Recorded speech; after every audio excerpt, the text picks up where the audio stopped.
La révolution des mobilités doit donc commencer par une révolution de nos politiques pour aller vers plus de partenariats, plus de transparence et plus d'écoute. Redonner ses chances en matière de mobilité, c'est aussi entendre l'aspiration de la société à des mobilités propres. Et nous devons sortir de quelques idées reçues en la matière. Non, la mobilité durable n'est pas une préoccupation de bobos.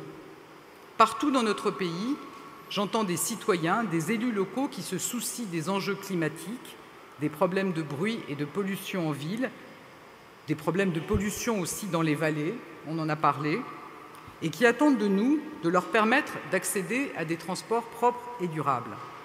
C'est le sens des ambitions fortes fixées dans le plan climat présenté par Nicolas Hulot pour atteindre la neutralité carbone.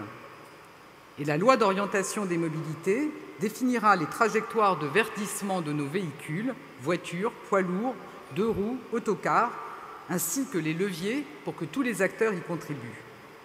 Notre objectif est clair, la transition énergétique des véhicules doit être accessible à tous et bien sûr ne pas générer d'exclusion. Entendre l'aspiration à des mobilités plus propres et plus apaisées, c'est aussi se doter d'une réelle politique en faveur du vélo.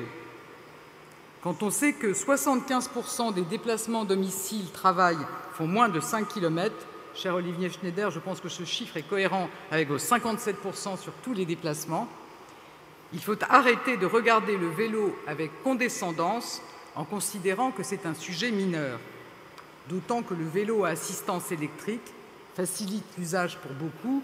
Je pense par exemple aux personnes âgées à la campagne.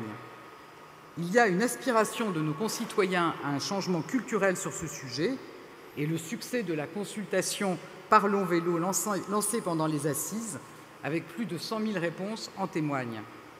Et c'est un des sujets qui a été le plus abordé dans nos réunions publiques.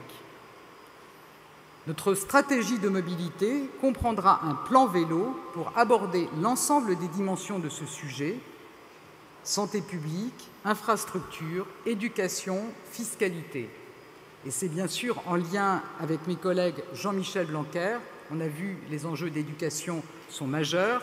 Agnès Buzyn, c'est un enjeu majeur de santé publique. Et Laura Flessel, qui est également très investie sur ce sujet, que je prépare ce plan.